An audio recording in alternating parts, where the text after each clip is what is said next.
राधे राधे दोस्तों, जय श्री कृष्णा। आज हम सुनेंगे श्री कृष्ण की बाल लीलाओं में से धेनुकासुर वध की कथा के बारे में। तो आइए शुरू करते हैं हम इस कथा के बारे में।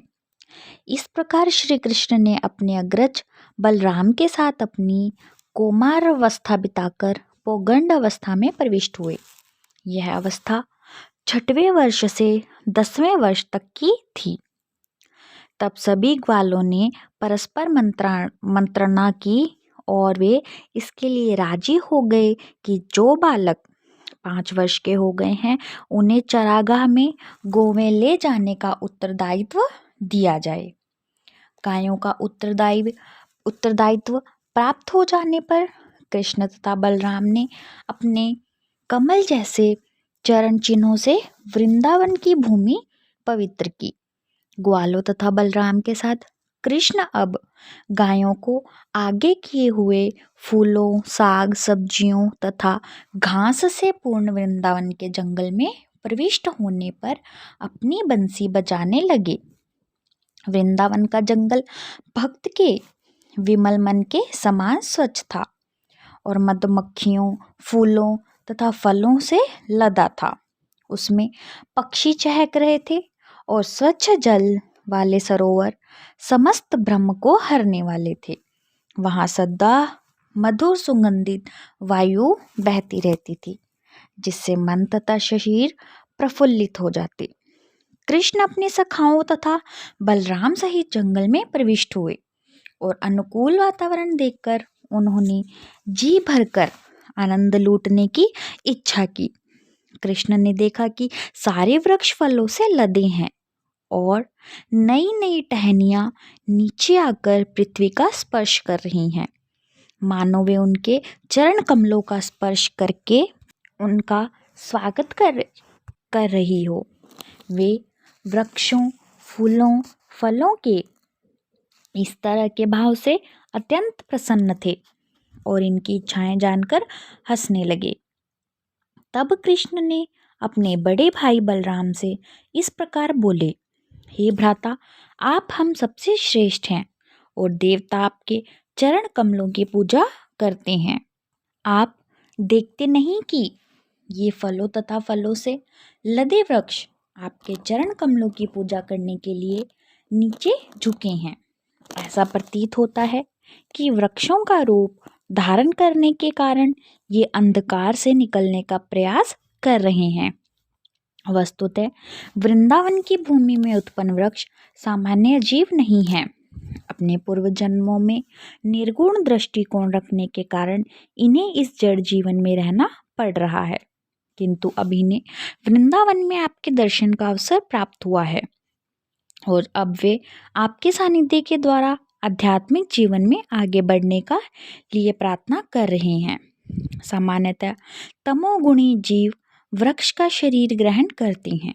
निर्विशेषवादी चिंतक उसी तमस में रहते हैं, किंतु आपकी उपस्थिति का पूरा लाभ उठाकर वे उसे समूल नष्ट कर देते हैं। मेरे विचार से जो भोरे आपके चारों ओर बना रहे हैं वे पूर्व जन्म में आपके भक्त रहे होंगे। वे आपका साथ नहीं छोड़ना चाहते, क्योंकि आपसे बेहतर तथा वत्सल अधिक स्वामी और कौन हो सकता है। आप परम तथा आदि भगवान हैं और ये भोरे हर क्षण मनमना कर आपके यश को फैलाने का प्रयत्न कर रही हैं। मेरे विचार से इनमें से कुछ अवश्य ही महान ऋषि तथा आपके भक्त होंगे और उन्होंने भोरों के रूप में अपना वेश छिपा रखा है, क्योंकि वे एक क्षण भी आपका साथ छोड़ने को तैयार नहीं हैं। हे भ्राता, आप परम पूज्य ईश्वर हैं। जरा देखो तो किस तरह ये मोर आनंद विभोर होकर आपके समक्ष नाच रहे हैं। सारे मृग जिनका आचरण गोपियों के समान है, आपका उसी प्यार के साथ स्वागत कर रहे हैं और इस जंगल में रहने वाली कोयलें आपका अत्यंत हर्ष तथा मधुर ध्वनि के साथ स्वागत कर रही हैं, क्योंकि वे सोचती हैं कि उनके घरों में आपका अत्यंत प्रकट होना अत्यंत मंगलकारी है। यद्यपि वे सब पशु तथा वृक्ष हैं, तो भी ये वृंदावनवासी आपका गुणगान कर रहे हैं। वे आपका स्वागत अपने सामर्थ्य भर करने को तैयार हैं। जिस प्रकार महात्मा गण अपने घर पर अन्य महापुरुष का स्वागत करते हैं, जहाँ तक यहाँ की भूमि का प्रश्न है, वह अत्यंत पवित्र तथा भाग्यशाली है, क्योंकि इस शरीर पर आपके चरण कमलों के पद चिन्ह बने हुए हैं। इन वृंदावन वासियों के लिए स्वाभाविक ही है कि आप जैसे महापुरुष का इस प्रकार स्वागत करें। जड़ी बूटियां, लताएं तथा वृक्ष भी आपके पैरों का स्पर्श पाकर धन्य हैं, और ये छोटे छोटे पौधे अपनी टहनियों से आपकी उंगलियों के नाखूनी द्वारा छुए जाने के कारण कृतकृत्य हो गए। पर्वत तथा नदियां अपने को धन्य मानती हैं, क्योंकि आप उनकी ओर देख रहे हैं। इन सबसे ऊपर ये व्रज जंगनाएं या गोपियां हैं, जिनके सौंदर्य से मोहित होकर आप अपनी विशाल भुजाओं से उनका आलिंगन करते हैं। इस प्रकार कृष्ण तथा बलराम दोनों ही यमुना तट पर अपने बछड़ों तथा गायों को चराते हुए व्रजवासियों को पूर्ण रूपेण आनंदित करने लगे। कुछ स्थानों में कृष्ण तथा बलराम के साथ उनके सखा भी होते।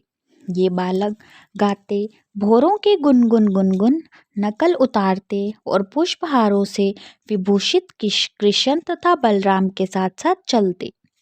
घूमते हुए ये बालक कभी कभी सरोवरों में तैरते, हंसों की बोलियां बोलते, या जब वे किसी मोर को नाचते देखते तो वे श्री कृष्ण के समक्ष उनका अनुकरण करते।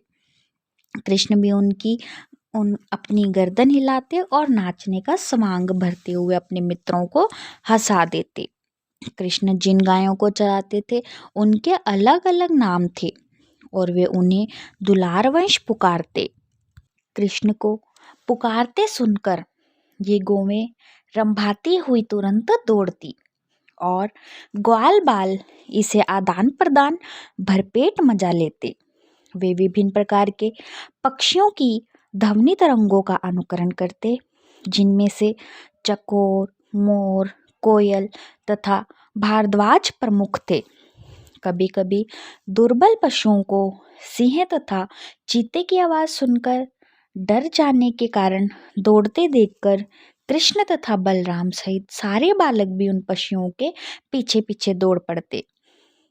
जब वे कुछ थक जाते तो बैठ जाते, और बलराम कुछ आराम करने के लिए अपना सिर किसी बालक की गोद में रख देते, और कृष्ण तुरंत आ जाते और बलराम के पांव दबाने लगते। और कभी कभी ताड़ का पंख लेकर बलराम के ऊपर झलते से सुखद हवा निकलने पर उन्हें थकान से कुछ राहत मिलती। कभी कभी बलराम के विश्राम करते समय बालक नाचते या गाते, और कभी कभी वे आपस में कुश्ती लड़ते या फिर कूदते फादते। जब बालक इस प्रकार व्यस्त होते तो कृष्ण भी उनके साथ ही हो लेते, और उनके हाथ पकड़कर उनकी संगति का लाभ उठाते, या उनके कार्यों की प्रशंसा करके हंसते। जब कृष्ण थक जाते तो वे किसी बड़े वृक्ष के नीचे या किसी ग्वाल बाल की गोद को तकिया बनाकर लेट जाते। तब कुछ बालक आकर उनके पांव दबाते और कुछ पत्तियों से बनाए गए पंखे से हवा झेलते। कुछ अधिक प्रतिभाशाली बालक उन्हें प्रसन्न करने के लिए मीठी तान में गाना गाते। इस तरह शीघ्र ही उनकी थकान दूर हो जाती। भगवान कृष्ण, जिनके पाव लक्ष्मी जी दबाती हैं, अपने अतरंगा शक्ति का विस्तार करके एक ग्रामीण बालक के रूप में प्रकट होकर ग्वाल बालों के साथ मिलकर उनका साथ देते। किंतु एक ग्रामीण बालक की भांति प्रकट होने के बावजूद ऐसे अवसर आते रहते जब वे अपने को श्री भगवान सिद्ध कर देते। कभी कभी लोग अपने को भगवान बताकर अबोध लोगों को ठगते हैं। वे केवल ठग सकते हैं, ईश्वर की शक्ति का प्रदर्शन नहीं कर सकते। जब श्री कृष्ण इस प्रकार अपने परम सौभाग्यशाली ग्वाल बालों के साथ अपनी अतरंगा शक्ति का प्रदर्शन करते हुए अपने दिव्य लीलाओं में व्यस्त थे, तो उन्होंने अपनी ईश्वरीय अतिमानवीय शक्ति को प्रकट करने का एक अन्य अवसर प्राप्त हुआ। उनके परम पित्र सुदामा, सुबल तथा स्तोक कृष्ण ने उन्हें तथा बलराम को अत्यंत स्नेहवश इस प्रकार संबोधित किया। हे बलराम, तुम अत्यंत बलवान हो, तुम्हारी भुजाएं अत्यंत सुदृढ़ है। हे कृष्ण, तुम सभी प्रकार के उपद्रवकारी असुरों का वध करने में अत्यंत पटु हो। क्या तुम दोनों को पता है कि इस स्थान के निकट ही तालवन नाम का एक बड़ा जंगल है। यह वन ताड़ के वृक्षों से पूर्ण है और सारे वृक्ष फलों से लदे हैं। इन फलों में से कुछ गिर चुके हैं और कुछ वृक्ष पर ही पककर लगे हुए हैं। यह अत्यंत रमणीक स्थान है, किंतु महान असुर धेनुकासुर के कारण यहाँ जाना अत्यंत कठिन है। कोई भी जाकर वृक्षों के फल नहीं ला सकता। हे कृष्ण तथा बलराम, यह असुर एक गधे के रूप में वहां रहता है और इसके साथ वैसा ही दो रूप धारण करके अन्य असुर रहते हैं। वे सब के सब अत्यंत बलशाली हैं, अतः उस स्थान तक पहुंचना अत्यंत कठिन है। प्रिय भाइयों, तुम दोनों एकमात्र ऐसे पुरुष हो जो इन राक्षसों को मार सकते हो। प्राण भय से वहां आपके अतिरिक्त अन्य कोई नहीं जाता, यहाँ तक कि पशु भी नहीं जाते, और वहां एक भी पक्षी निवास नहीं करता। सबों ने बसेरा छोड़ दिया। केवल उस स्थान से आने वाली सुगंध का ही आनंद लूटा जा सकता है। ऐसा प्रतीत होता है कि अभी तक उन मधुर फलों का किसी भी स्वाद नहीं चखा है। हे कृष्ण, हम तुमसे स्पष्ट कह देते हैं कि हम इस मधुर सुगंध से अत्यधिक आकर्षित हैं। हे बलराम, यदि तुम चाहो तो चलकर इन फलों का आनंद लिया जाए। इन फलों की सुगंध चारों ओर फैल रही है। क्या तुम्हें यह उनकी सुगंध नहीं आ रही? जब बलराम तथा कृष्ण ने उनके घनिष्ठ मित्रों से इस तरह की प्रार्थना की तो वे उन्हें प्रसन्न करने के उद्देश्य से अपने मित्रों के साथ हंसते हुए उस वन की ओर चल पड़े।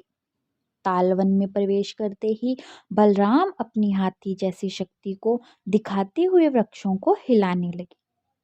इस झटके से सारे पके फल पृथ्वी पर आ गिरे। फल गिरने की आवाज सुनकर वहां पर गधे के वेश में वास कर रहा धेनुकासुर उस ओर तेजी से बढ़ने लगा। इससे सारी धरती और सारे वृक्ष हिलने लगे, मानो भूकंप आया हो। सर्वप्रथम वह असुर बलराम के समक्ष प्रकट हुआ और उनकी छाती पर अपनी पिछली टांगों से दुलती मारी। बलराम पहले कुछ नहीं बोले, किंतु वह असुर पुनः अधिक बलपूर्वक तेजी से दुलती मारने लगा। इस बार बलराम ने तुरंत ही अपने एक हाथ से उस गधे के पैर पकड़कर उसे चारों ओर घुमाकर वृक्ष की चोटी पर फेंक दिया। जब बलराम उसे घुमा रहे थे तभी असुर के प्राण निकल गए। बलराम ने उसे सबसे ऊंचे ताड़ वृक्ष के ऊपर फेंका। इस असुर का शरीर इतना भारी था कि वह वृक्ष टूटकर अन्य वृक्षों पर गिरा, जिससे अन्य वृक्ष धराशायी हो गए। ऐसा प्रतीत हुआ मानो इस वन में भारी अधड़ आया हो और सारे वृक्ष एक एक करके गिर रहे हों। इस तरह के असामान्य बाल का प्रदर्शन विस्मयकारी नहीं है, क्योंकि बलराम अनंत शेषनाग के रूप में श्री भगवान हैं, जो अपने सहस्त्रों फनों पर समस्त लोकों को धारण किए हुए हैं। यह संपूर्ण विराट जगत उनके द्वारा उसी प्रकार पालित है जिस प्रकार समस्त एवं सीधे खड़े धागे कपड़े की बुनाई को धारण किए रहते हैं। जब यह असुर वृक्षों के ऊपर फेंक दिया गया तो धेनुकासुर के सारे मित्र तथा सहयोगी एकत्रित हो गए और उन्होंने अत्यंत वेग से बलराम तथा कृष्ण पर आक्रमण कर दिया। वे अपने मित्र की मृत्यु का प्रतिशोध लेने पर तुले थे, किंतु कृष्ण तथा बलराम हर गधे की पिछली टांगे पकड़कर उसी प्रकार चारों ओर घुमा देते। इस प्रकार उन सबों को मारकर वृक्षों के ऊपर फेंक दिया। गधों के शवों के कारण अत्यंत अद्भुत दृश्य हो गया। ऐसा प्रतीत हो रहा था मानो विविध रंगों के बादल वृक्षों के ऊपर एकत्रित हो रही हैं। इस प्रकार महान महान घटना को सुनकर देवतागण स्वर्गलोक से कृष्ण तथा बलराम पर पुष्पों की वर्षा होने लगी। और धेनुकासुर के वध के कुछ दिनों बाद लोग तालवन जाकर फल एकत्रित करने लगे और पशु भी निर्भय हो वहां उगी सुंदर घास चरने के लिए आने लगे। कृष्ण तथा बलराम के इन दिव्य कार्यों तथा लीलाओं को मात्र सुनकर या उनका कीर्तन करके मनुष्य पुण्य अर्जित कर सकता है। जब कृष्ण बलराम तथा उनके साथियों ने वृंदावन ग्राम में प्रवेश किया तो उन्होंने बांसुरी बजाई और बालकों ने वन में उनके असाधारण कार्यों की प्रशंसा की। उनके मुखमंडल तिलक से सुशोभित थे और गायों की चरण रज से धूसरित थे। कृष्ण के मोरपंख शोभायमान थे। बलराम तथा कृष्ण दोनों ने बंसी बजाई और तरुण गोपिकाएं कृष्ण को घर लौटते देखकर ललायित हो उठी। वे कृष्ण की अनुपस्थिति के कारण अत्यंत खिन्न रहती थी। सारे दिन वन में रहते हुए या चारागाह में गायें चराते कृष्ण का वे चिंतन करती रहती। जब उन्होंने कृष्ण को लौटते देखा तो उनकी चिंताएं तुरंत समाप्त हो गई और वे उनके मुख की ओर उसी तरह देखने लगी जिस प्रकार भोरे कमल पुष्प के मधु पर मंडराते रहते हैं। जब कृष्ण गांव में घुसे तो तरुण गोपिकाएं मुस्कुराती हुई और हंसी। कृष्ण ने बांसुरी बजाते हुए गोपियों के सुंदर हास्यमय मुखड़ों को आनंद किया। तदंतर कृष्ण तथा बलराम का स्वागत उनकी माताओं यशोदा तथा रोहिणी ने किया और समयानुसार वे अपने लाडले पुत्रों की इच्छा की पूर्ति करने लगी। माताओं ने सेवा करने के साथ ही अपने दिव्य पुत्रों को आशीष भी दिया। उन्होंने अपने पुत्रों को नहलाया और वस्त्रों से सज्जित किया। कृष्ण को पीला वस्त्र पहनाया गया और बलराम को नीला, और इसके साथ ही उनको सभी प्रकार के आभूषण तथा फलों की मालाएं दी गई। दिन भर चारागाह के श्रम की थकान से मुक्त होकर वे दोनों ताजा तथा सुंदर लग रहे थे। उनकी माताओं ने उन्हें स्वादिष्ट भोजन दिया। उन्होंने बड़े चाव से सब व्यंजन खाए। फिर उन्हें स्वच्छ बिस्तर पर बैठा कर माताएं अपने कार्यकलापों से संबंधित गीत गाने लगी। ज्यों ही वे बिस्तर पर लेटे कि उन्हें प्रगाढ़ नींद आ गई। इस प्रकार कृष्ण तथा बलराम ग्वालों के रूप में वृंदावन के जीवन का आनंद भोगते रहे। कभी कभी कृष्ण अपने बाल सखाओं तथा बलराम के साथ यमुना के तट पर गायें चराने जाते और कभी अकेले जाते। धीरे धीरे ग्रीष्म ऋतु का आगमन हुआ और एक दिन जब सारे बालक तथा खेत में चरती गायें अत्यंत प्यासी हुई तो वे जाकर यमुना जल पीने लगी, किंतु नदी का जल कालिया नामक विशाल सर्प के विष से जहरीला हो चुका था। चूंकि पानी इतना जहरीला था अतः सारी गायें तथा बालक जल पीते ही तुरंत प्रभावित हो गए। वे सब अचानक जमीन पर गिर पड़े और मृत जैसे लगने लगे। तब समस्त प्राणों के साथ प्राण कृष्ण ने उन सब पर अपनी कृपा दृष्टि डाली, जिससे सारे बालकों तथा गायों ने पुनः चेतना आ गई और वे सब एक दूसरे को अत्यंत विस्मयपूर्वक देखने लगे। वे समझ गए कि यमुना का जल पीने से वे मृत हो गए थे, परंतु कृष्ण के कृपा कटाक्ष से वे जीवित हुए। इस प्रकार इन सबों ने योगेश्वर कृष्ण की योग शक्ति की प्रसन्नता की और प्रशंसा की। और इसी के साथ हमारी ये कथा पूर्ण हुई। और आप लोगों को हमारी ये कथा कैसी लगी आप लोग हमें कमेंट करके ज़रूर बताएं। और कथा सुनने के लिए हमारे चैनल को लाइक करें, शेयर करें और सब्सक्राइब करें। राधे राधे, जय श्री कृष्णा।